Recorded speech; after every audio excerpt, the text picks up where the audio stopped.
Kamusta sa lahat at maligayang pagdating sa Tang's Animex Recap. Sa mundo ng entertainment, ang mga idol ay palaging nagpapakita ng isang kaakit-akit na imahe sa publiko. Madalas silang nagsisinungaling upang itago ang kanilang mga kapintasan. Samantala, palaging pinaniniwalaan ng mga tagahanga ang mga kasinungalingang ito, at ibinibigay nila ang lahat ng kanilang pagmamahal sa mga idolo. Si Ai Hoshino ay isang idolo mula sa grupong Bikamachi. Dahil siya ang alas at ang bida sa grupo, siya ay minamahal ng maraming mga manonood, at ang obstetrician na ito ay talagang isang hardcore fan ni Ai.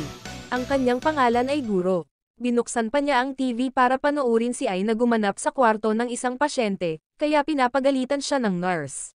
Ngunit binibigyang katwiran ito ni Guro sa pagsasabing ang panunood ng magagandang babae ay kapaki-pakinabang para sa kalusugan. Biglang ipinaalam sa kanya ng nurse, na si Ai ay nag-post ng isang status na nag-aanunsyo ng isang pansamantalang pahinga mula sa lahat ng mga artistikong aktibidad.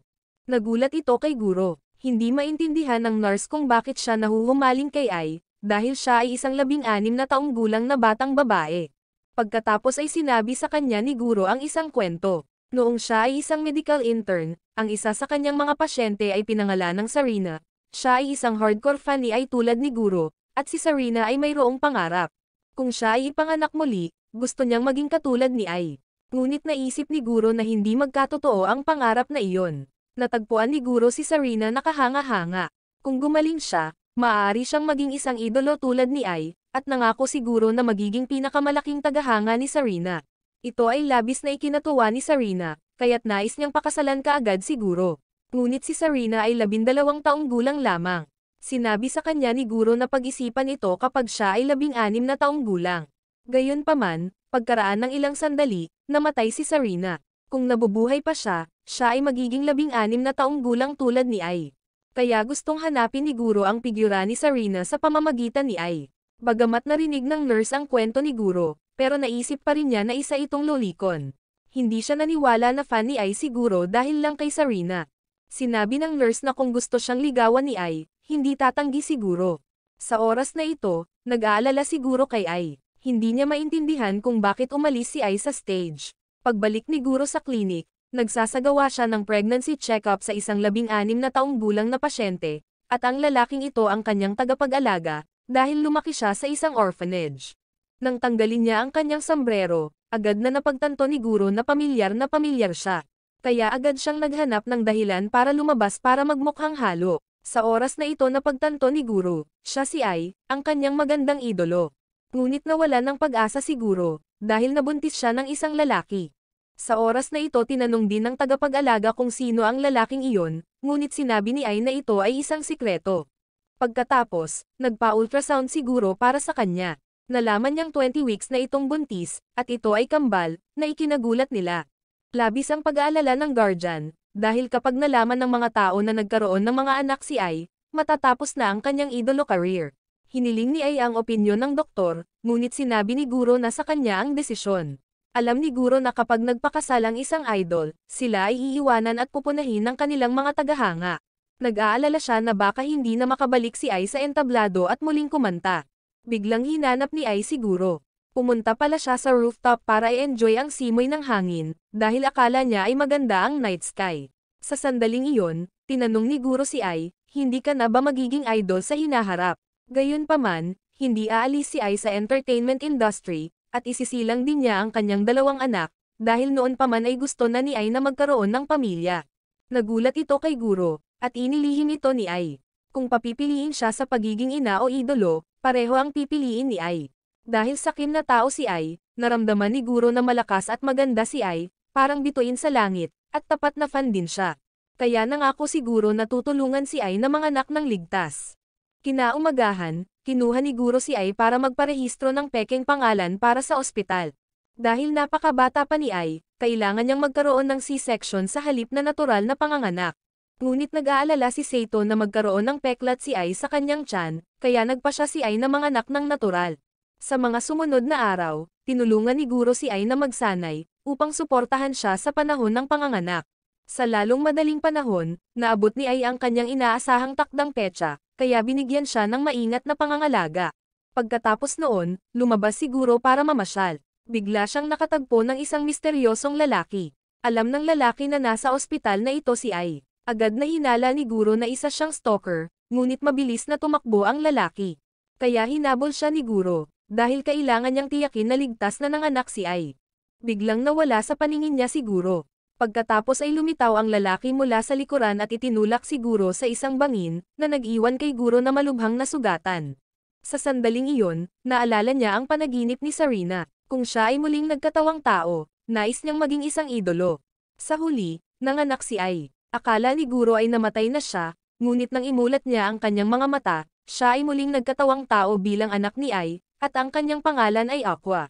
Hindi niya maintindihan kung bakit pinanatili niya ang mga alaala ng kanyang nakaraang buhay. Ngunit pakiramdam niya ay langit ang lugar na ito, dahil naging anak siya ni Ai. Gayunpaman, may isa pang miyembro sa pamilya. Ito ay ang kambal na kapatid ni Aqua, na nagngangalang Ruby. Dahil kamukhang kamukha ni Ruby si Aqua, kaya madalas na pagkakamalan silang dalawa ni Ai. Sa oras na ito, si Pangulong Seito ay may bagong plano para sa kumpanya, upang tulungan si Ai na makabalik, at habang nagtatrabaho si Ai, ang kanyang asawang si Miyako, ang mag-aalaga sa mga bata. Tinanong ni Ai kung maaaring pumunta ang kanyang mga anak sa concert hall para manood, ngunit tumanggi si Seito, dahil kapag nalaman ng mga tao na may mga anak si Ai, matatapos na ang kanyang career.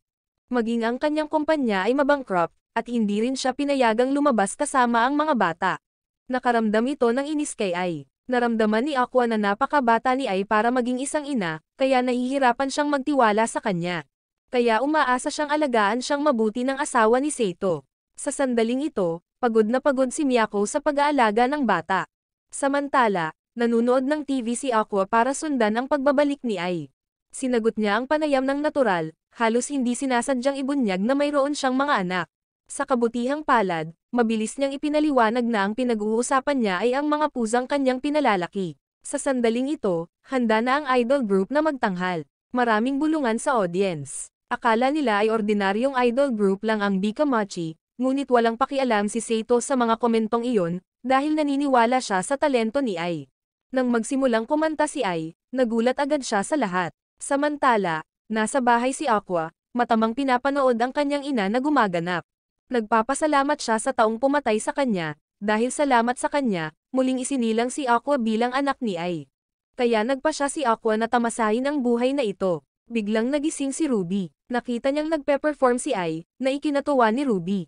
Pero agad niyang pinagalitan si Aqua, dahil hindi niya ito ginising para panoorin ang kanilang ina na mag-perform. Nang makita ni Aqua si Ruby na nagsasalita, napagtanto din niya na si Ruby ay isang reincarnated na tao. Dahil isang gabi, nakita ni Aqua si Ruby na nag-iwan ng mga komento para insultuhin ang mga anti-fans ng kanilang ina. Kaya naman tinanong siya ni Aqua kung katulad niya ito, na ikinagulat ni Ruby dahil makakapagsalita din ang kanyang kuya. Hindi maintindihan ni Aqua kung bakit ipinanganak ni Ai ang kakaibang kambal. Samantala, napagtanto ng mamamatay tao na nanganak si Ai, na ikinagalit niya, dahil naramdaman niyang pinagtaksilan siya.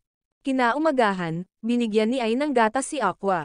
Ngunit mula sa bote ng sanggol lamang ang nais niyang inumin, dahil iginagalang niya ang kanyang idolo. Gayunpaman, si Ruby ay ganap na naiiba. Binigyan pa niya si Aqua ng isang matagumpay na tingin. Pagkatapos noon, kailangan ng magtrabaho ni Ai, kaya't hinalikan niya silang dalawa. Sa sandaling ito, nag-uusap sina Aqua at Ruby. Tinanong niya si Ruby kung babae ba siya sa past life niya. Kaya casual itong inamin ni Ruby, at napagtanto din niyang lalaki si Aqua sa kanyang nakaraang buhay. Bigla na lang umihi si Ruby kaya sinabihan niya si Aqua na umalis. Pagkatapos noon, pinalitan ni Miyako ang lampi ni Ruby. Hindi niya maintindihan kung bakit kailangan niyang gawin ito, dahil pinakasalan ni Miyako si Seito para lang makahanap ng mga pagkakataong makatrabaho ang mga gwapong lalaki, ngunit ngayon, kailangan niyang manatili rito bilang isang babysitter. Hindi na nakayanan ni Miyako, kaya nagpa siya siyang ilantad ang balita na may mga anak si Ai. Dahil dito ay nag-alala sina Aqua at Ruby, ngunit dahil nasa baby form na sila, hindi nila siya mapigilan. Biglang may naisip si Aqua. Habang iniisip ni Miyako kung magkano ang makukuha niya sa pagbebenta ng balita, kinausap siya ni Aqua. Sinabi niya sa kanya na sila ay mga banal na mensahero. Nagulat siya dahil nagsasalita ang sanggol, ngunit hindi pa rin siya naniwala sa kanya. Kaya sumali si Ruby. Sinabi niya na si Ai ay pinili ng God of Entertainment. May mahalagang misyon sina Aqua at Ruby, at ang tungkulin ni Miyako ay protektahan sila. Kung sinira ni Miyako ang lahat, kailangan niyang mamatay. Agad itong natakot kay Miyako, pero nangako si Ruby sa kanya, kung itatago ni Miyako ang sikreto ni Ai at aalagaan silang mabuti, makakapag-asawa siyang muli ng isang gwapong aktor. Nasa sabik ito kay Miyako, kaya agad niyang sinang-ayunan ang lahat ng hinihingi nila. Dahil doon, nagawa nilang protektahan si Ai. Sa sandaling ito, napansin ni Aqua na napakahusay umarte ni Ruby, kaya tinanong niya kung nakaarte na ba ito dati sa isang dula. Ngunit sinabi ni Ruby na ito ang kanyang unang pagkakataon. Napagtanto niya na may likas na talento si Ruby sa pag-arte. Napatingin si Aqua kay Ruby, na nagpapaisip sa kanya kay Sarina, dahil ang pagmamahal nila kay Ai ay magkatulad. Samantala, naramdaman din ni Ruby na kahawig ni Aqua ang kanyang doktor, ngunit naisip niyang imposible iyon. Matapos bumalik si Ai sa pagtatanghal, ang kanyang mga produkto ng musika ay nagsimulang magbenta ng napakahusay. Gayunpaman, nakatanggap si Ai ng napakaliit na sweldo. Paliwanag ni Miyako, maliit lang na management agency ang kanilang kumpanya kaya maliit lang ang kanilang kita. Napagtanto ni Ai na sa mundong ito, pera pa rin ang pinakamahalagang bagay. Kung gusto niyang mag-aral sina Aqua at Ruby sa isang magandang paaralan, kailangan niyang maging masikat at kumita ng mas maraming pera.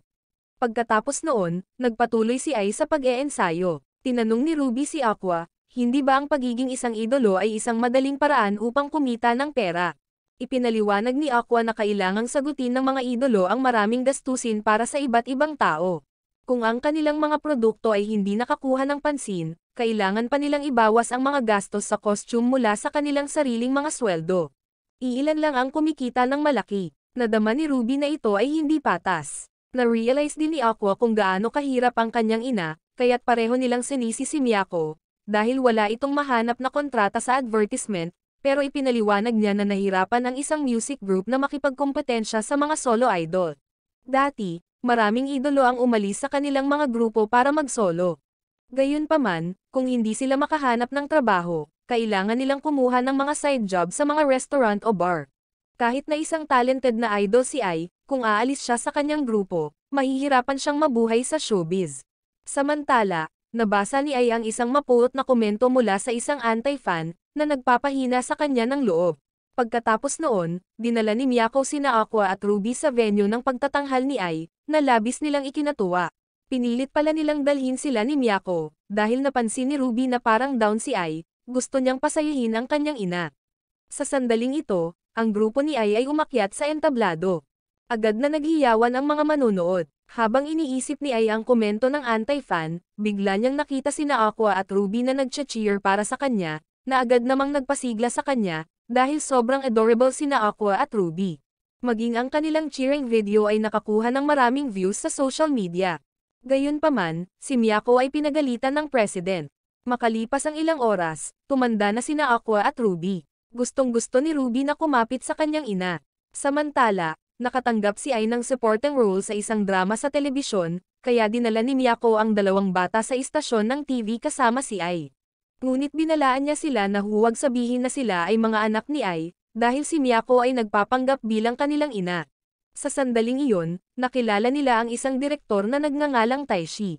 Naisip ni na Aqua at Ruby na napaka-intimidate niya. Samantala, ang lahat sa lugar ng paggawa ng pelikula ay sumamba sa dalawang bata, na nagparamdam kay Aqua ng pagod. Bigla na naman niyang nakasalubong si Taishi. Sinabi ni Taishi na sisipain niya si Aqua kapag umiyak siya, kaya mabilis na ipinaliwanag ni Aqua na naiintindihan niya ang mga patakaran ng set. Nagulat si Taishi, dahil nakakapagsalita ang isang bata, kaya tinanong niya si Aqua, gusto mo bang subukan ang pag-arte? Pagkatapos, inabot sa kanya ni Taishi ang isang business card. Ipinaliwanag din ni Taishi kay Aqua, na mayroong tatlong uri ng aktor, rising actors, skilled actors, at newcomers.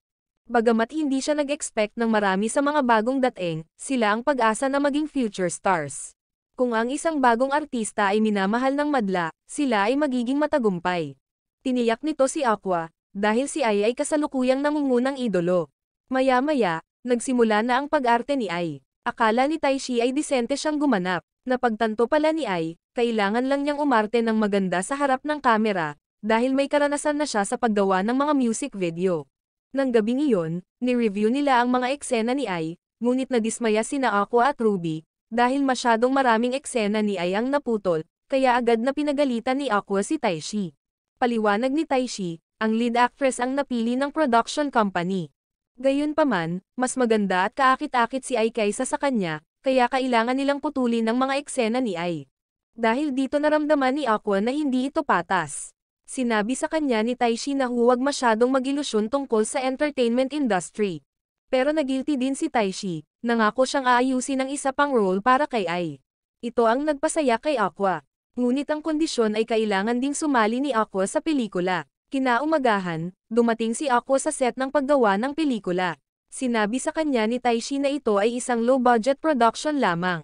Sinabi ni Aqua na si Ruby ay mas mahusay sa pag-arte kaysa sa kanya, ngunit nais lamang ni Taishi na gamitin ang papel ni Aqua upang masecure ang bahagi ni Ai. Samantala, umiiyak si Ruby. Gusto niyang umuwi para makasama ang kanilang ina, dahil magkaiba ang schedule ng shooting ni na Aqua at Ai. Bigla silang pinagalitan ng isang batang babae na nagngangalang Kana. Sinabi niya na hindi ito isang lugar upang paglaruan. Kinilala siya ni Ruby bilang isang child prodigy actress. Dahil kamangha-mangha ang mga eksena sa pag-iyak ni Kana, patuloy na pinupuna ni Kana si Aqua sa pagkuha ng papel sa pamamagitan ng mga koneksyon. Sinabi pa niyang napakasama ng acting ni Ai, kaya naman pinutol lahat ng eksena niya. Nang makitang mayabang si Kana, nagalit sina Aqua at Ruby. Pagkatapos, sinimulan ni Aqua at Kana ang kanilang eksena. Ginampanan nila ang mga papel ng mga katakot-takot na bata. Naramdaman ng lahat na nakakatakot ang pag-arte ni Kana, ngunit napagtanto ni Aqua na ayaw ng direktor na kumilos siya ng normal, kaya gumanap si Aqua sa paraang higit na magpapahanga kay Taishi. Nasa sabik itong si Taishi, dahil si Aqua ay hindi mukhang sinusubukang maging nakakatakot. Pero nakakatakot pa rin siya. Inakala ng lahat na mahusay ang pag-arte ni Aqua. Nag-inggit ito kay Kana, kaya hiniling niya sa direktor na hayaan siyang i-reshoot ang eksena, dahil ayaw niyang matalo kay Aqua. Pagsapit ng hapon, umiiyak pa rin si Kana. Sinabi ng direktor kay Aqua, na ang pinakamahalagang kasanayan para sa isang aktor ay komunikasyon. Kung ang isang performer ay hindi nagustuhan ng mga tauhan ng pelikula, mawawala ang lahat ng kanilang oras sa screen. Napagtanto ni Aqua na sinusubukan ng direktor na turuan ng leksyon si Kana, upang hindi na siya maging mayabang at lumaki bilang isang artista. Tuwang-tuwa si Taishi sa pagganap ni Aqua, dahil naintindihan ni Aqua ang layunin ng direktor sa script. Kaya umaasa si Taishi na si Aqua ay magiging isang natatanging aktor. Nang maglaon, tumanggap ng mataas na papuri ang pelikula ni Taishi. Nominado siya para sa Best Director, at walang exception si Ai, inagaw niya ang spotlight sa pelikulang iyon. Dahil doon, nagsimulang makakuha ng mas maraming alok sa trabaho si Ai. Sa oras na ito, nagsimulang pumasok sa kindergarten sina Aqua at Ruby. Tinanong ni Aqua si Ruby, ilang taon ka na bago ka muling nagkatawang tao, ngunit agad na nagsinungaling si Ruby, at sinabi niyang hindi na mahalaga ang kanyang nakaraang buhay. Naramdaman din ni Aqua na mas gusto niya ang kanyang kasalukuyang buhay.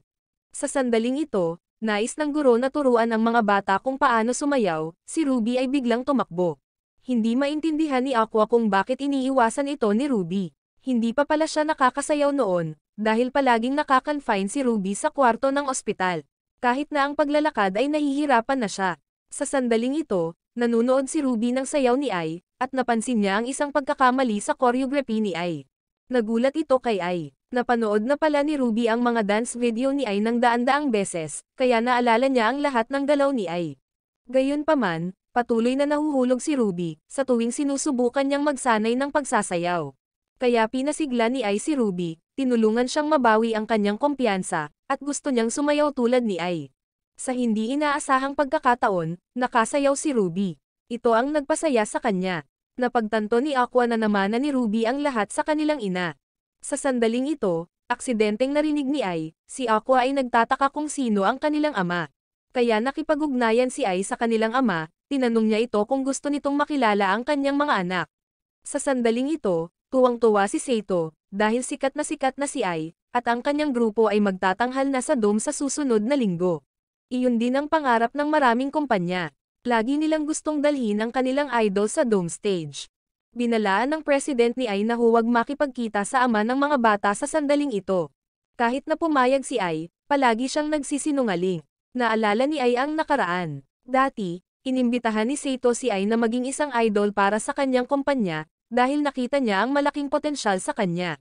Pero tumanggi si Ai, lumaki daw siya sa isang orphanage. Sinabi ni Ai ang lahat ng kanyang makakaya para sumuko si Seito, dahil hindi niya gusto ang pagpapasaya ng mga tao. Sinabi sa kanya ni Seito na kailangan lang niyang maging mahusay sa pagsisinungaling. Nagulat ito kay Ai, dahil napagtanto niya na ang pagsisinungaling ay maaari ring magdulot ng pagmamahal sa kanya ng mga tao. Kaya niyang gawing katotohanan ang mga kasinungalingan niya. Kaya, naging idol si Ai, para matuto siyang magmahal ng iba, at gusto rin niyang mahalin ang kanyang mga anak. Ngunit hindi niya sinabi sa kanila na mahal niya sila, dahil natatakot si Ai na ang kanyang mga salita ay magiging kasinungalingan. Kinaumagahan, dumating ang isang lalaki para magbigay ng bulaklak kay Ai. Tinanong niya kung maayos ba ang kalagayan ng kambal. Bigla, sinaksak niya si Ai, kaya natumba siya. Nang tumakbo palabas si Aqua ay nabigla siya. Sinisi ng mamamatay tao si Ai sa pagkakaroon ng mga anak, na nagparamdam sa kanya na nalinlang siya. Ngunit sinabi ni Ai na siya ay isang sinungaling, ito ang paraan ng kanyang pagpapakita ng kanyang pagmamahal sa lahat, at napagtanto niya na siya si Ryosuke, palagi itong dumadalo sa kanyang mga pagtatanghal upang makipagkamay sa kanya. Nagulat ito kay Ryosuke, kaya agad siyang tumakbo. Samantala, tumawag ng ambulansya si Aqua. Napagtanto niya na si Ai ay malubhang nasugatan. Pero niyakap ni Ai si Aqua at humingi ng tawad sa kanya. Alam niyang hindi na siya magtatagal. Sa sandaling iyon, naramdaman din ni Ruby na may nangyari, ngunit sinabihan siya ni Aqua na huwag lumapit. Sinabi ni Ai kay Ruby na maganda siyang sumayaw, kaya umaasa siyang magiging idol si Ruby, at maging artista si Aqua. Gusto niyang makitang lumaki sina Aqua at Ruby, ngunit alam ni Ai na hindi niya magagawa. Tuwang-tuwa siyang maging ina nila, at sinabi niya, mahal ka ni Mama. Sa huli, namatay si Ai, na iniwan sina Aqua at Ruby na nawasak. Ang balita ng pagpatay kay Ai ay kumalat sa lahat ng dako. Ang kanyang mga tagahanga ay labis na nagdalamhati sa kanyang pagkawala. Iniulat din ito ng mga pulis, nagpakamatay ang killer, kaya hindi itinuloy ng pulisya ang kanilang investigasyon. Naging dahilan ito sa maraming tao na lumikha ng mga teorya tungkol sa pagkamatay ni Ai. Nakita ni Ruby ang malupit at walang pusong mga komento, na labis na ikinagalit niya. Napagtanto ni Ruby na ito ang madilim na bahagi ng publiko. Ang halaga ng katanyagan ay nagtitiis kung paano ka tinatrato ng iba. Lumipas ang oras, unti-unting nawala ang balita ng pagkamatay ni Ai. Dahil nakarehistro sina Aqua at Ruby bilang mga anak ni na Mr. at Mrs. Seito, hindi sila nakakuha ng atensyon. Nang maglaon, gusto ni Miyako na ampunin sina Aqua at Ruby. Alam niyang hindi niya mapapalitan si Ai, ngunit gusto niyang alagaan sila. Sa oras na ito, ginanap ang libing ni Ai. Sinabi ni Ruby kay Aqua, gusto ni Mama na maging idol ako.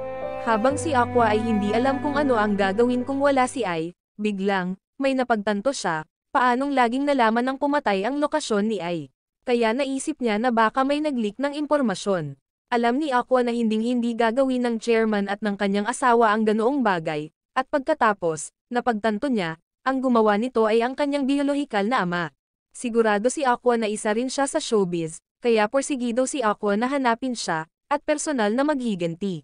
Pagkatapos noon, hinanap ni Aqua si Taishi. Hindi alam ni Taishi kung paano siya aliwin. Biglang hiniling ni Aqua kay Taishi na sanayin siya. Nagulat ito kay Taishi. Pagkalipas ng maraming taon, sina Aqua at Ruby ay naging mga teenager, at sinimulan ni Aqua ang kanyang buhay ng paghihiganti. Sa sandaling ito, nagre-rehistro si Ruby para maging isang idol tulad ng kanyang ina. Naniniwala ang lahat na papasa siya sa oras na ito, dahil cute siya at napakagaling sumayaw. Kaya confident siya na kaya niyang maging idol tulad ng kanyang ina. Ngunit hindi pumayag si Aqua, dahil gusto niyang mag-focus si Ruby sa entrance exam sa high school. Gayunpaman, napaka-optimistiko ni Ruby, naisip niya na ang pagiging isang idol ay nangangahulugan na hindi na niya kailangan pang mag-aral. Binabalaan ni Aqua si Ruby na huwag mag-ilusyon tungkol sa pagiging isang idol, dahil hindi masyadong kumikita ang mga idol, maging ang kanilang pang-araw-araw na buhay ay sinusubaybayan ng mga tagahanga. Pero desidido pa rin si Ruby na maging idol, dahil ayaw niyang wakasan ang kanyang buhay ng walang kabuluhan. Ayaw makipagtalo ni Aqua kay Ruby, kaya umalis na siya. Napagtanto ni Ruby na pagkatapos ng kamatayan ng kanilang ina, si Aqua ay naging isang ganap na kakaibang tao. Naging disipulo siya ng direktor na si Taishi, ngunit nararamdaman ni Ruby na palaging may ginagawa si Aqua, at pagkamatay ni Ai, bumaba si Seito sa kumpanya. Iniwan niya ang posisyon ng president sa kanyang asawa. Ang Bikamachi Music Group ay nag-disband din pagkatapos. Ngayon, wala ng idol department ang Strawberry Productions, dahil lumipat si Miyako sa blogger field para mapanatili ang mga operasyon. Sa sandaling ito, Nais ni Ruby na muling buksan ni Miyako ang departamento ng idol, ngunit sinabi ni Miyako na ito ay napakahirap, dahil ang hitsura ni Ai ay isang himala para sa Strawberry Productions. Biglang nakatanggap si Ruby ng tawag sa telepono na nag-aanunsyo ng mga resulta ng audition, ngunit nabigo siya. Ito ay labis na ikinadismaya ni Ruby. Inaaliw agad siya ni Miyako. Si Aqua pala ang nagpaalam kay Ruby, dahil ayaw niyang maging idol si Ruby.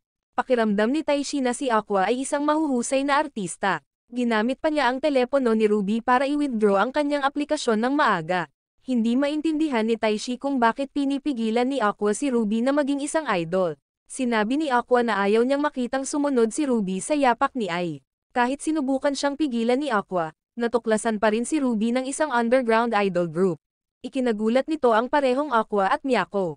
Samantala, masayang-masaya si Ruby, dahil pipirma na siya ng kontrata sa kanila. Sa gabi, naghahanap pa rin ng paraan si Aqua para pigilan si Ruby. Napagtanto ni Miyako na ayaw niyang mapunta ang kanyang kapatid na katulad ni Ai, at nakikita rin ni Miyako si Ruby bilang sarili niyang anak, kaya gusto niyang protektahan si Ruby. Gayunpaman, ayaw niyang durugin ang mga pangarap ni Ruby, ngunit determinado pa rin si Aqua na pigilan siya.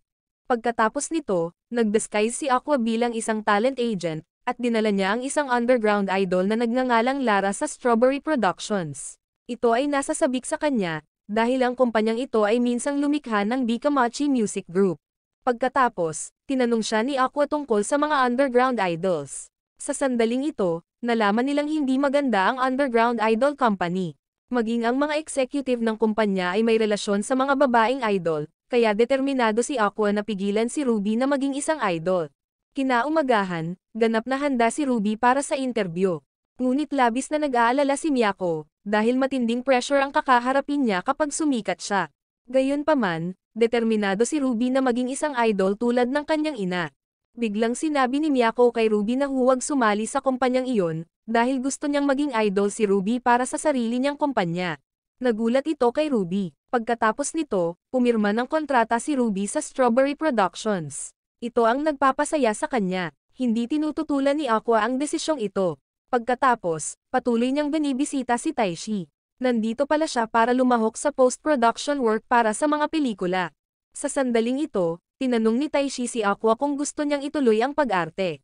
Ngunit mas interesado si Aqua sa pag-aaral ng mga pelikula kaysa sa pag-arte, dahil ang layunin niya ay mahanap ang kanyang biolohikal na ama, upang maghiganti para kay Ai. Plano ni Aqua na hanapin siya sa pamamagitan ng DNA testing, ngunit kailangan niyang makalusot sa entertainment industry. Sa sandaling ito, gusto pa rin ni Taishi na maging artista si Aqua. Nang bibigyan niya si Aqua ng ilang payo, si Taishi ay nag-ambala ng kanyang ina. Nakakainis ito, ngunit naalala ni Aqua na minsan ay gusto siya ng kanyang ina na maging artista. Sa sandaling ito, nag-submit sina Ruby at Aqua ng mga aplikasyon sa mataas na paaralan na kanilang pinili. Napakataas ng mga marka ni Aqua. Nagulat ito sa mga guro. Habang nag-uusap sina Aqua at Ruby, bigla silang nagkita ulit ni Kana. Isa siyang child star na minsang nakasama niya sa isang pelikula.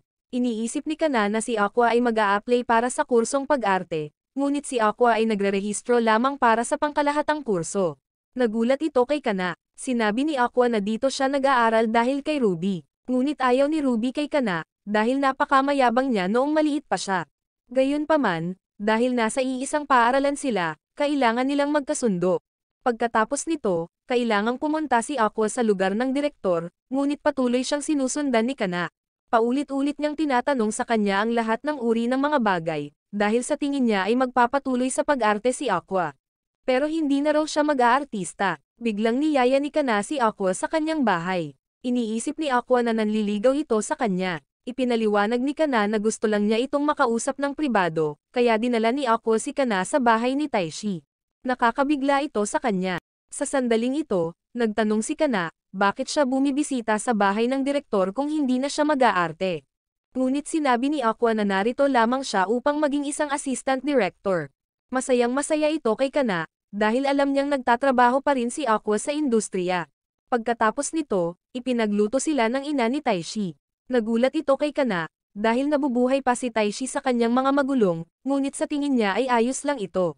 Dahil mag-isa siyang nakatira, at nakaipon din siya ng pera mula sa pagiging child star, kaya medyo komportable ang buhay ni Kana.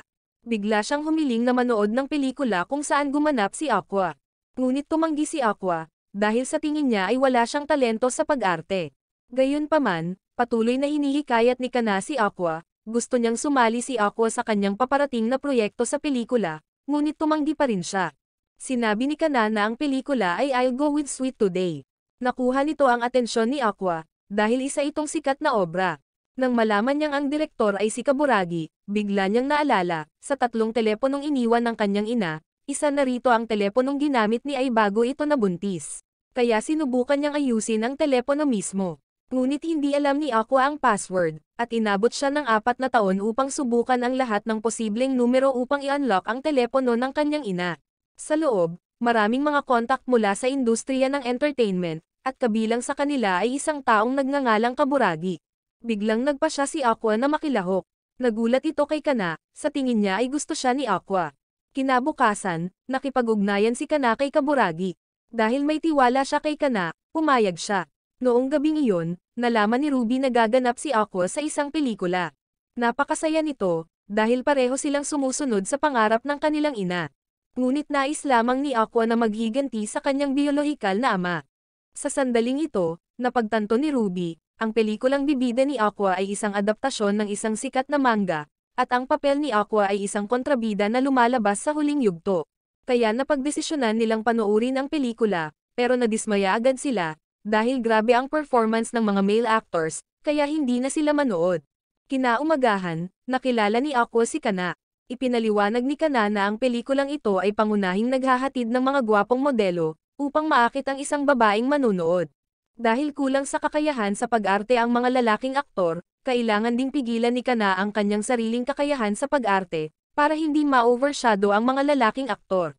Nakakadismaya ito sa kanya. Gayunpaman, sinusubukan pa rin ng lahat ang kanilang makakaya upang maging matagumpay ang pelikula, at nagbago si Kana. Hindi na siya palaging ipinagmamalaki ang kanyang husay sa pag-arte. Masaya si Kana na kasali si Aqua, kaya binigay niya sa kanya ang schedule ng paggawa ng pelikula. Pagkatapos, iniabot ni Kana ang script kay Aqua. Gusto niyang gumawa ng isang natatanging pelikula kasama siya. Nagulat ito kay Aqua. Pagkatapos nito, nagre-research siya sa pelikula. Nalaman ni Aqua na ang pelikulang ito ay may malaking potensyal. Kinabukasan, dumating sila sa lugar ng paggawa ng pelikula. Sa sandaling ito, nagkikita sila ni Melt. Siya ang male lead ng pelikula. Umaasa na lang si Melt na ma-postpone ang shoot, dahil malakas ang ulan, hindi man lang siya nag-abalang kilalanin si Aqua. Pagkatapos, ipinakilala ni Kana si Aqua kay Kaburagi. Saglit lang niyang binati si Aqua, ngunit naghinala si Aqua na maaaring siya ang biolohikal na ama ni Ruby, kaya kailangan niyang makuha ang DNA ni Kaburagi. Pagkatapos nito, naghahanda si Aqua para sa kanyang eksena. Ginagampanan niya ang papel ng isang stalker, katulad ng pumatay sa kanyang ina. Nang magsimula ang eksena, naghatid si Aqua ng isang pambihirang pagganap na ikinagulat ni Kana. Nang magpahinga ang crew, kinausap ni Kana si Aqua. Sinabi niya na gusto niya ang kanyang pag-arte, dahil ang pag-arte ni Aqua ay napakaselan, at siya ay nagtatrabaho ng husto sa pelikulang ito. Dahil nahirapan siyang maghanap ng trabaho noon, kaya nagpatuloy siya sa pagsasanay, naghihintay sa araw na makikilala ang kanyang kakayahan. Biglang narinig ni Aqua si Kaburagi na nagsasalita. Ginagamit lang niya si Kana, at wala siyang balak na isulong ang kanyang acting career. Pagkaalis ni Kaburagi, napagtanto ni Aqua na hindi pa ito napapansin ni Kana, at lihim niyang kinuha ang mga itinapon na upos ng sigarilyo ni Kaburagi. Kaya nagpa siya si Aqua na lumabas na may putok.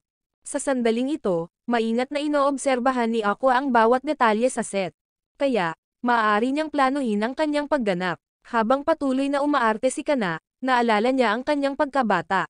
Hinahangaan ng lahat si Kana, dahil siya ay isang napakatalino na child star.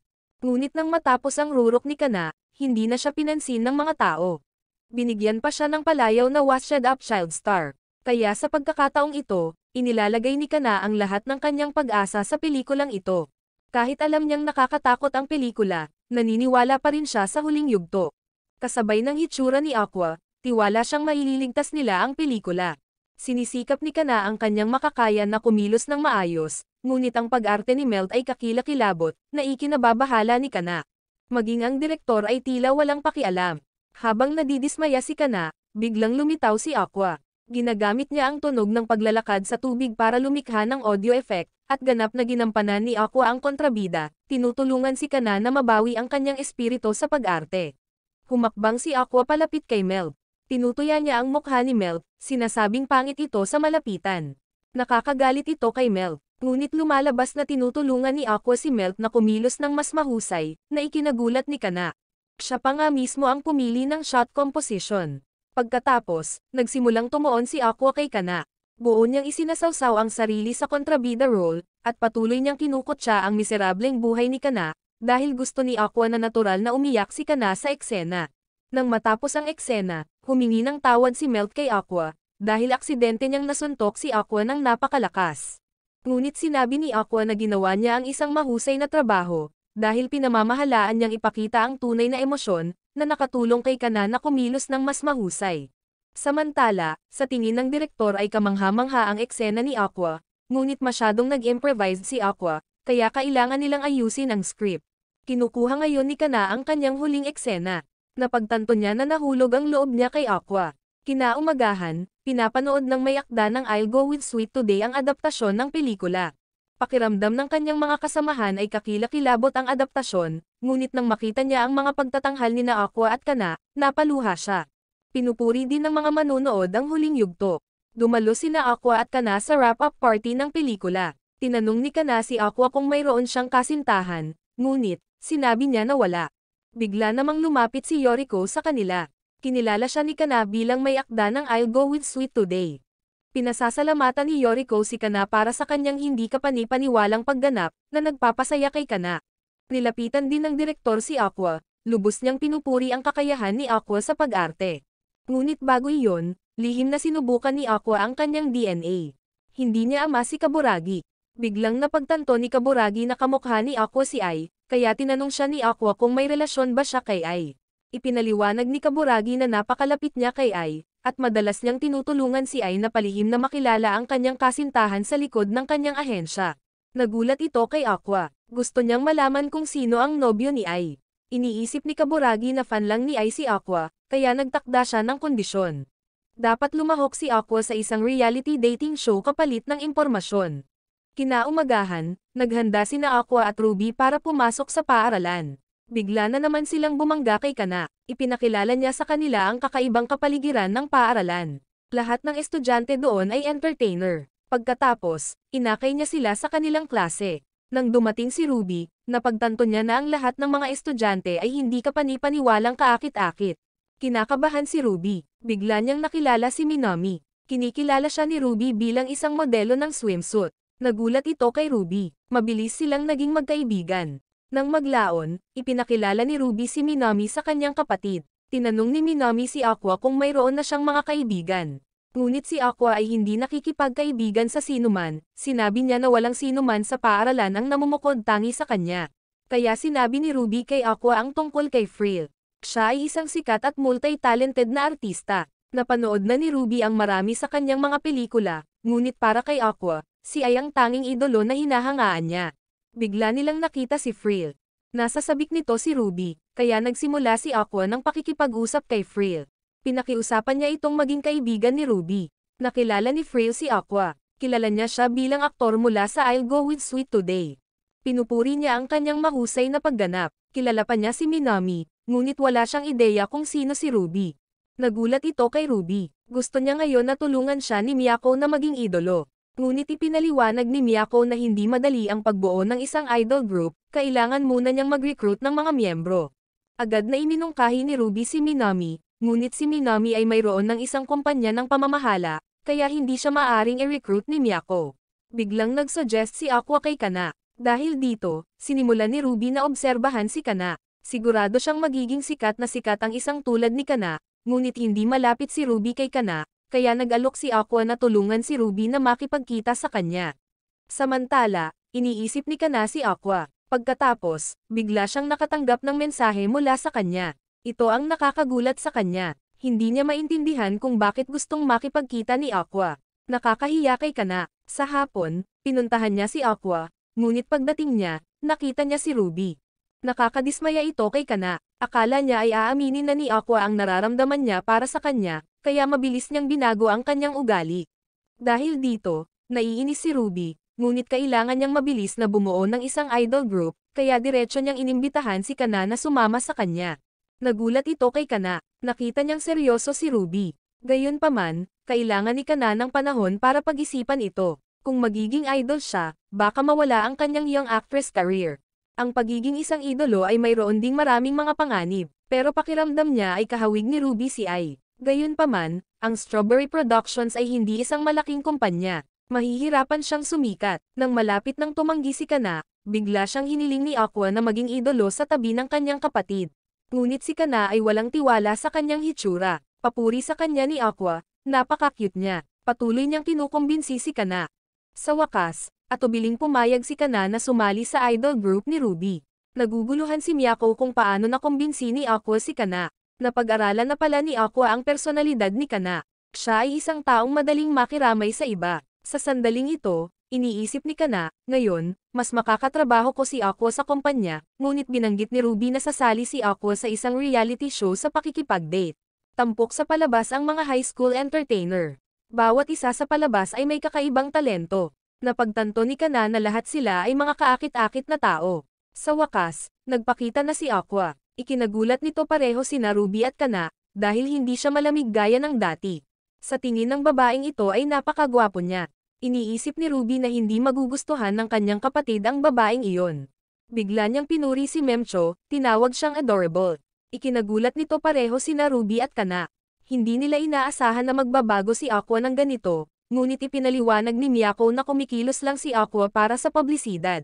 Nag-aalala si Kana na pagkatapos ng palabas na ito, ang ilang tao ay maaaring maging tunay na mag-asawa. Sa palagay niya ay maaaring kailanganin ni Aqua na halikan ng isang tao, ngunit sinabi ni Miyako na normal iyon sa industriya ng pag-arte. Samantala, kailangang kumilos ng palakaibigan si Aqua sa harap ng mga kamera. Ito ay nakakapagod sa kanya, ngunit kailangan niyang tapusin ang palabas na ito sa pakikipag-date, pagkatapos lamang magbubunyag si Kaburagi ng higit pang mga lihim tungkol kay Ai. Inayos na pala ng direktor ang mga anggulo ng kamera. Nagbibigay daan ito sa cast na magkaroon ng natural na pag-uusap. Sa sandaling ito, nakikipag-usap si Yuki kay Aqua. Nag-aalala siya dahil walang script ang dating show. Si Yuki ay hindi magaling makihalubilo, hindi pa siya nai-inlove. Tinanong ni Yuki si Aqua kung may minahal na ba siya.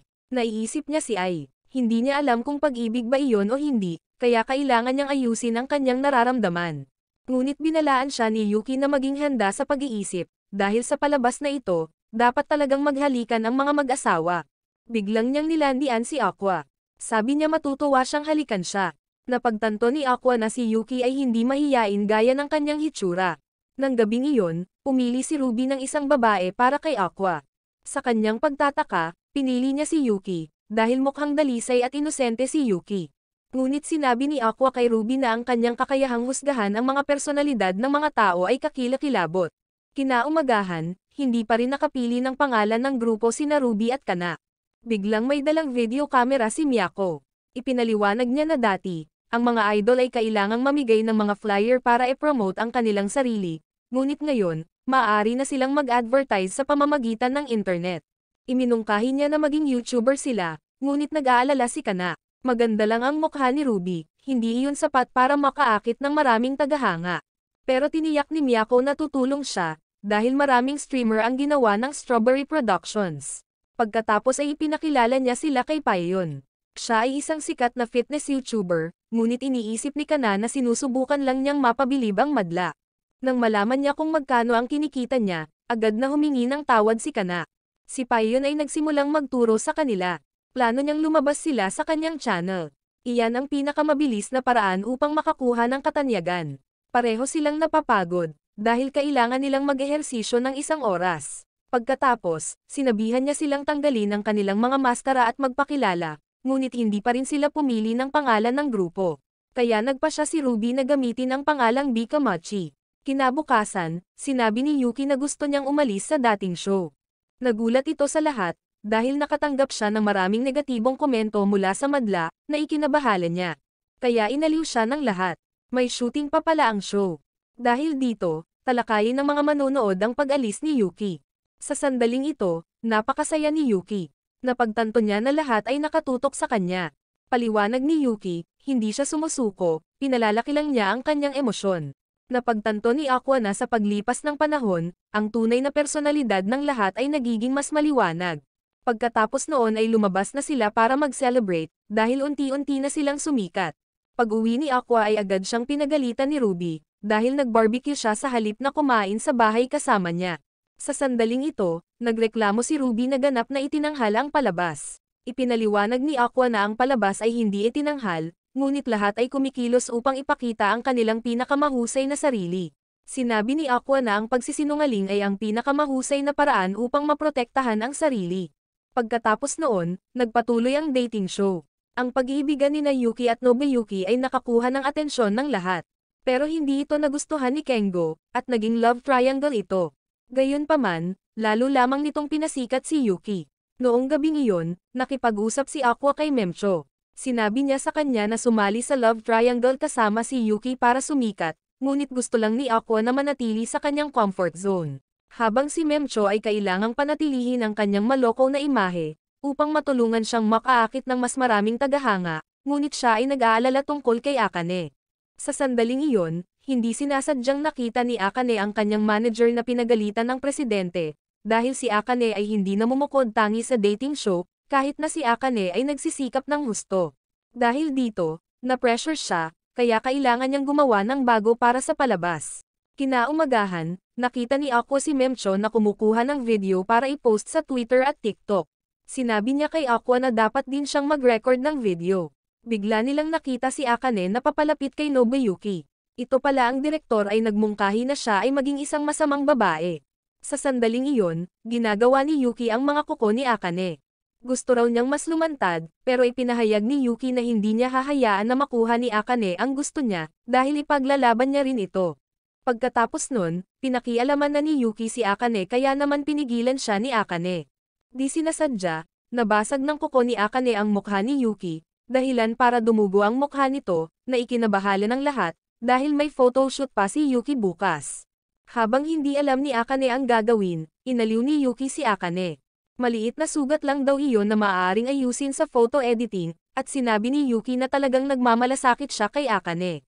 Nakatulong ito kay Akane na maging komportable. Napagtanto ni Aqua, bagaman ang mga taong sangkot ay nalutas na ang sitwasyon, si Akane ay pinupuna pa rin sa social media.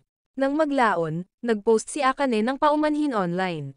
Gayunpaman, patuloy siyang nakatanggap ng mga negatibong komento. Nasaktan nito si Akane, ni hindi siya nang ahas na pumasok sa klase, dahil kahit saan siya magpunta, naririnig niya ang pagpuna sa kanya ng mga tao. Ito ang humantong kay Akane sa depresyon. Sinabihan pa siya ng kanyang manager na huwag mag-post ng kahit ano sa social media. Sa sandaling iyon, naalala ni Akane ang kanyang nakaraan. Siya ay palaging nagtrabaho ng husto, ngunit walang sino man ang kumikilala sa kanya. Pagkatapos noon, mag-isang naglakad si Akane sa bagyo. Nakaramdam siya ng pagod sa buhay. Nang malapit na siyang tumalon, buti na lang at nahila siya ni Aqua pabalik. Sinabi niya na hindi siya ang kanyang kaaway. Napagsabihan pala ni Memcho si Aqua na hindi pa umuuwi si Akane, kaya agad niyang hinanap si Akane. Sa sandaling iyon, napagtanto ni Kana na si Akane ay labis na pinupuna. Kung si Kana ang nasa pwesto niya, magkakaroon din siya ng mental breakdown.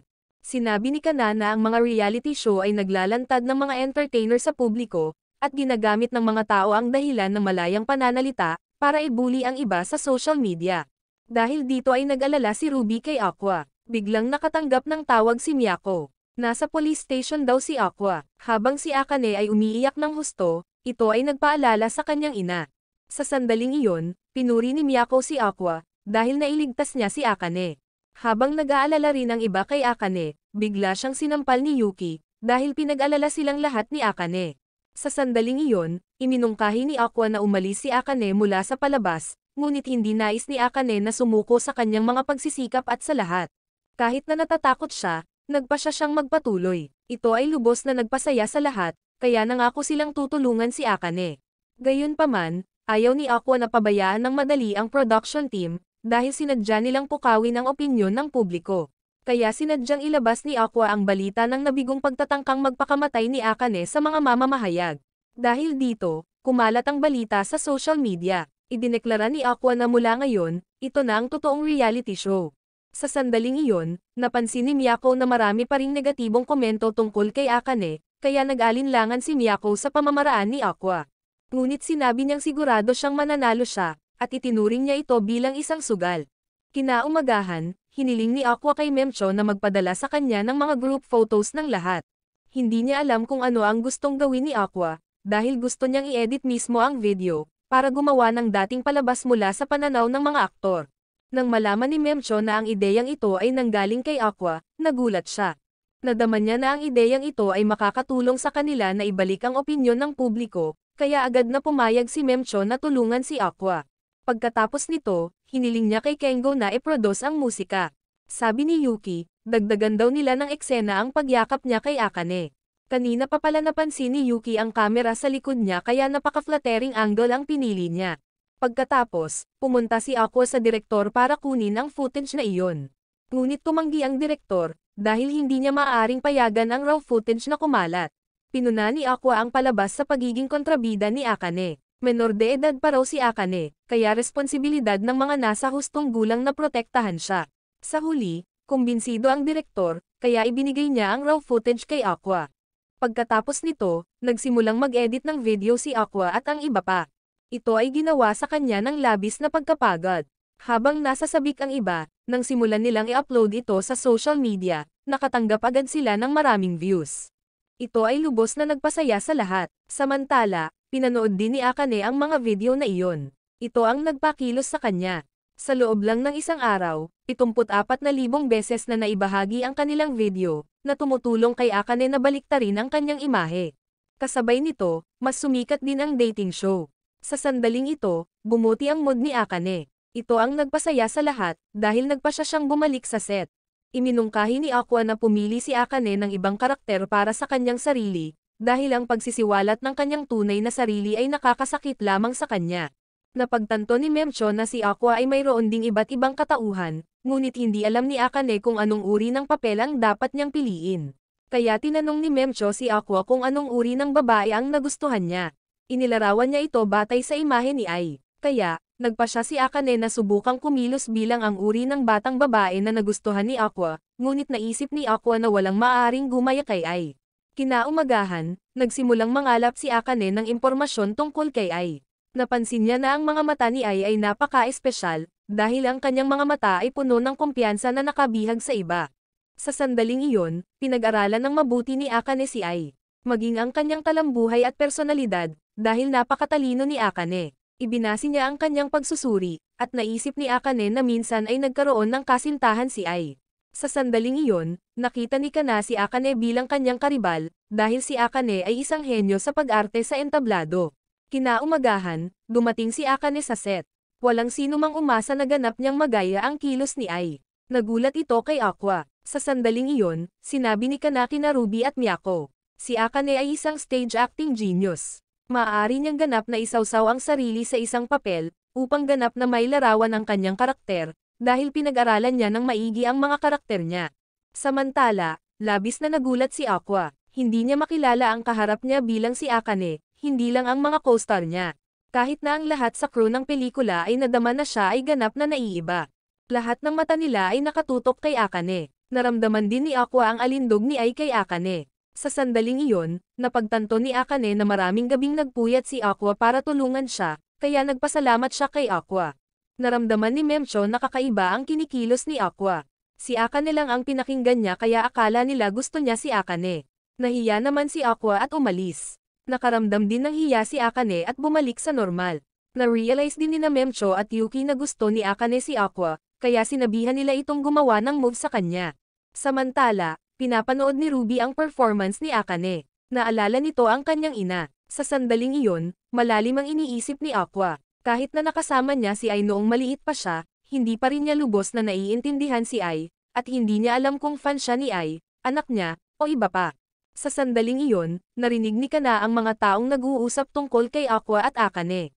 Tuwang-tuwa sila. Inaasahan nilang maghahalikan sina Aqua at Akane sa huling yugto. Biglang bumangga si Kana kay Aqua. Niyaya niya si Kana na mag-skip sa school kasama niya. Ikinatuwa siya nito, dahil nagiging rebelde na sila. Akala ni Kana ay pupunta sila sa isang masayang date sa isang lugar, ngunit dinala siya ni Aqua sa isang baseball field. Hindi naintindihan ni Kana, bakit hindi nakikipag-hangout si Aqua sa mga taong galing sa dating show. Ngunit sinabi ni Aqua na hindi siya ganoon ka-close sa kanila, dahil lahat sila ay nagsinungaling at nagpakana. Mas komportable si Aqua na kasama si Kana, napahiya ito kay Kana. Sa sandaling iyon, tinanong ni Kana si Aqua kung may nagustuhan ba siya sa dating show, dahil malapit na ang dating show sa final episode nito. Kailangang pag-isipan ito ni Aqua. Naalala niya ang mga alaala ng kanyang pagkabata, naramdaman niya na sa wakas ay umangkop na ang kanyang katawan sa bagong kapaligiran na ito. Hindi naintindihan ni Kana ang ibig niyang sabihin, kaya naisip niyang si Aqua ay may 8th grader syndrome. Sinabihan siya nito na magmadali at magpagamot. Sa sandaling iyon, sinabi ni Aqua na pipili siya ng mas matanda sa kanya. Dahil dito ay agad na naisip ni Kana si Akane. Pagkatapos noon, inayos ni Aqua ang kanyang nararamdaman. Napagtanto niya na hindi niya talaga gusto si Akane, dahil nakita niya lamang ang imahe ni Ai sa pamamagitan nito. Sa sandaling iyon, tinanong ni Aqua si Akane, paano siya kumilos ng eksakto tulad ni Ai. Kaya paliwanag ni Akane, inipon niya ang lahat ng impormasyon tungkol kay Ai at sinuri niya ito, at natuklasan niya na may sikretong anak si Ai. Nagulat ito kay Aqua. Biglang tinanong ni Aqua si Akane, gaano niya naiintindihan ang iniisip ni Ai. Sinabi ni Akane na halos lahat ay naiintindihan niya. Nagulat ito kay Aqua. Sa sandaling iyon, nagsimula ang huling eksena ng dating palabas. Nagsimula ng magtapat ang mga aktor ng kanilang nararamdaman sa isa't isa. Samantala, napagtanto ni Aqua, ang talento ni Akane ay makakatulong kay Aqua na mas maunawaan si Ai, kaya nagpasya siyang samantalahin si Akane, at hinalikan siya ni Aqua.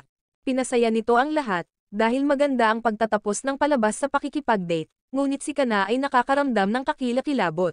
Pagkatapos noon, pumunta si Aqua para magdiwang kasama ang lahat. Hindi nila alam kung talagang nagde-date sina Aqua at Akane. Napahiya ito kay Akane, pero kailangan pa rin niyang mag-focus sa kanyang career. Sa sandaling iyon, sinabi ng direktor na hindi na sila makikialam sa relasyon ng mga aktor. Ang mga aktor ay maaaring magdesisyon para sa kanilang sarili kung makikipag-date o makikipaghiwalay. Samantala, lihim na nakipagkita si Aqua kay Kaburagi para tuparin ang kanilang kasunduan. Naisip ni Kaburagi na napakatalino ni Aqua, dahil matagumpay niyang nahawakan ang sitwasyon ni Akane. Inimbitahan ni Kaburagi si Aqua sa isang sushi dinner sa susunod na linggo. Ibubunyag niya ang sikreto ni Ai sa kanya.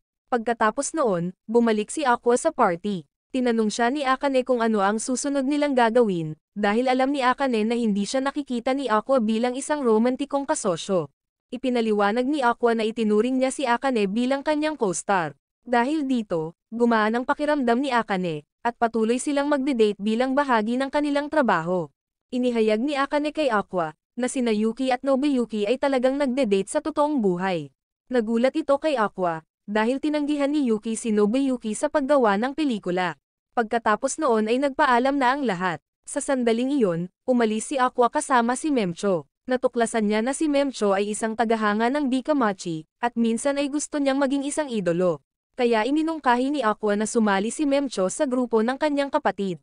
Natuwa ito sa kanya. Pagkatapos nito, dinala niya si Memcho sa ahensya. Nagulat ito kay Miyako, dahil nakapagdala siya ng isang sikat na YouTuber dito, at nagkaroon ng 638,000 followers si Memcho sa TikTok.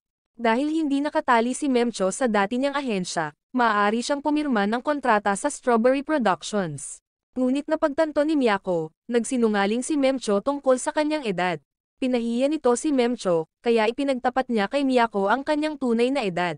Nagalit ito kay Miyako, dahil masyado siyang nagsinungaling tungkol sa kanyang edad. Sinabi niya sa publiko na siya ay 18 taong gulang, ngunit siya ay talagang 25. Hindi naintindihan ni Aqua kung bakit siya sumali sa isang palabas kasama ang mga estudyante sa high school, kaya ipinaliwanag ni Memcho na mula pagkabata, pinangarap niyang maging isang idolo tulad ni Ai. Pero gusto niyang suportahan ang kanyang nag-iisang ina at 2 nakababatang kapatid na lalaki, kaya kailangan niyang maghanap ng trabaho. Gayunpaman, palaging sinusuportahan ng ina ni Memcho ang kanyang pangarap. Biglang nagkasakit ang ina ni Memcho. Pinilit nito si Memcho na huminto sa pag-aaral at magtrabaho ng part-time para kumita ng pera. Dahil doon, gumaling ang kanyang ina, ngunit noong panahong iyon, si Memcho ay 23 taong gulang na. Dahil ang mga kompetisyon ng idolo ay nangangailangan ng mga kalahok na nasa pagitan ng 12 at 20 taong gulang, kaya hindi na natuloy ni Memcho ang kanyang pangarap. Pagkatapos noon, gumawa siya ng YouTube channel. Dahil doon, siya ay naging isang medyo sikat na YouTuber. Naisip niya na sa edad na 25, hindi na siya maaaring maging idolo. Biglang dumating sina Ruby at Kana. Narinig din nila ang kwento ni Memcho. Dahil dito, nakiramay si Kana sa kanya, dahil natapos na rin ang kanyang child actor career nang malampasan niya ang role. Samantala, naniniwala si Ruby na walang kinalaman sa edad ang pagiging idolo kaya naman pumayag ang lahat na pasamahin si Memcho sa grupo. Pero nagalit si Kana kay Aqua, dahil hinalikan niya si Akane sa dating show. Sa wakas, maaaring opisyal nang simulan ng Bikamachi ang kanilang mga aktibidad. Kinaumagahan, tinanong ni Minami si Ruby kung ano ang naramdaman niya nang makitang hinahalikan ng kanyang kapatid si Akane sa TV. Hindi niya alam kung paano sasagutin. Bigla namang sumali si Frill sa usapan nila. Ang surpresa nilang dalawa, kasi sobrang nakakatawa din si Frill, akala niya ay napakagwapo ni Aqua. Napakaraming babae ang nagkagusto sa kanya, at lahat sila ay naghihintay na maghiwalay sina Aqua at Akane. Sa sandaling iyon, gumawa si Bikamachi ng isang channel sa YouTube.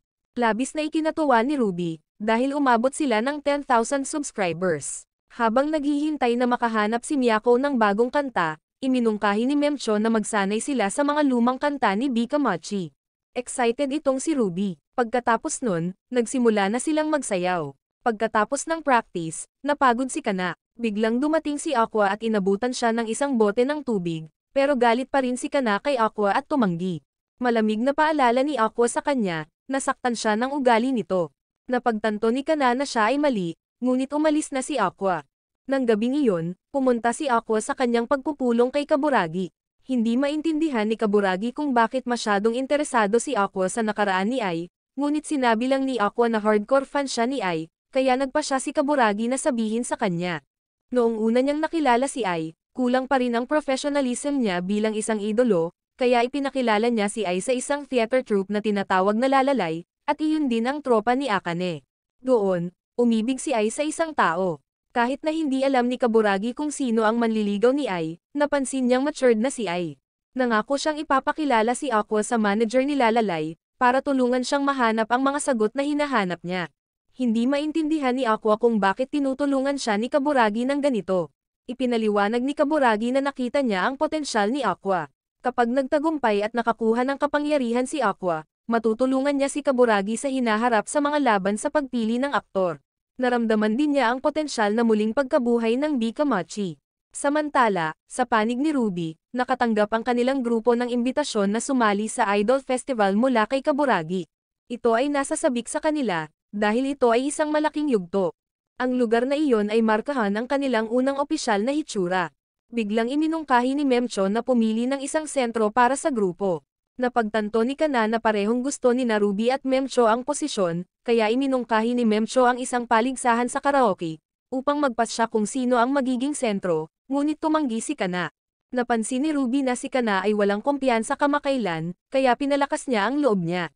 Pagkatapos, sabay-sabay silang pumunta sa karaoke. Ngunit parehong mababa ang mga marka ni Ruby at Memcho, ibig sabihin ay kailangan nila ng mas maraming pagsasanay. Biglang, hindi nila sinasadyang natagpuan ang isa sa mga lumang kanta ni Kana, kaya nagpasya silang panoorin ito. Sa hindi inaasahan, kamangha-mangha ang pagkanta ni Kana. Pagkatapos noon, nagpasya silang gawing sentro si Kana, ngunit tinanggihan pa rin ni Kana ang posisyon, dahil hindi niya masyadong inisip ang sarili niyang pagkanta. Ngunit patuloy na kinukumbinsi ni Ruby si Kana. Pagkatapos, sinubukan nilang gumanap ng magkasama. Sa hindi inaasahang pagkakataon, bumagay si Kana sa center role, kaya sa wakas ay tinanggap niya ang posisyon, dahil mas masahol pa sa kanya ang kinanta ni Ruby at Memcho. Sa huli, naayos ang usapin. Ngunit bigo pa rin si Kana, dahil sumalungat siya sa kanyang tunay na nararamdaman. Sa sandaling iyon, inanunsyo ni Miyako na ilang araw na lang ang kanilang performance, kaya dinala niya si Payon para tulungan sila, na ikinagulat nila. Pagkatapos nito, agad niya silang isinama upang mag-ehersisyo, upang matulungan silang tatlo na madagdagan ang kanilang tibay sa pagsasayaw sa entablado, na labis na napagod. Habang inaayos ni Memcho at Ruby ang kanilang formation, tinanong ni Payon si Kana kung pinagsisisihan niya ang pagiging idolo. Sinabi ni Kana na sarili niyang desisyon iyon, ngunit naramdaman niyang hindi siya nababagay sa posisyon sa gitna, kaya hinimok siya ni Paeon. Nakakagulat na naintindihan niya si Kana na ikinagulat niya. Masaya silang nag-uusap. Napagtanto ni Kana na nagkakaroon siya ng damdamin para kay Paeon, at kumita ito ng malaki, kaya pinag-isipan niya kung si Aqua o si Paeon ang pipiliin. Samantala, inisip din ni Ruby na napakabait ni Paeon, dahil lagi siyang naglalaan ng oras para tulungan sila. Pero may napansin si Memcho. Ang hubog ng katawan niya ay kamukha ni Aqua.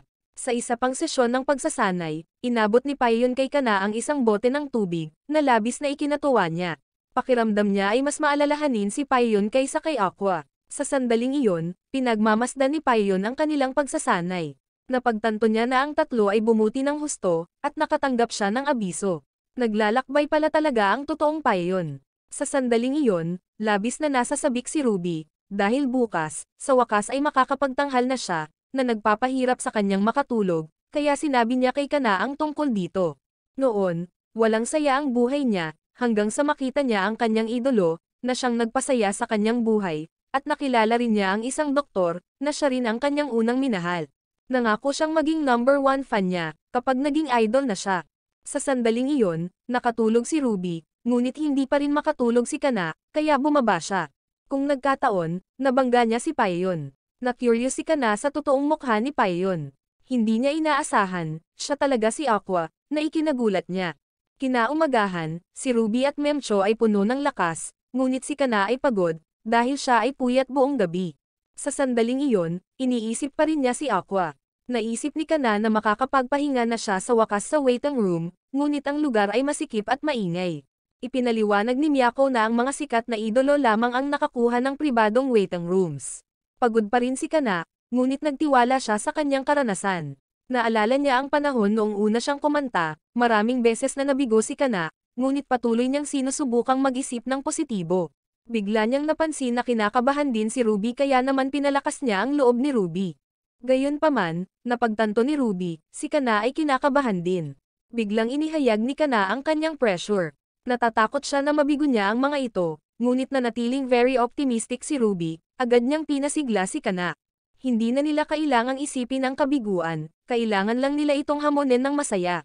Nakatulong ito kay Kana na mabawi ang kanyang espiritu.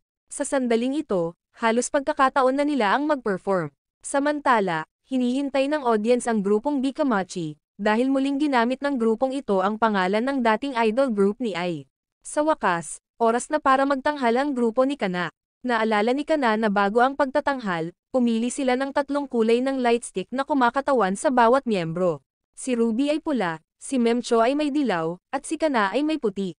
Pagkatapos, nagsimula na sila sa kanilang performance. Naghiyawan sa tuwa ang audience. Dahil dito, nabawasan ang kaba nila.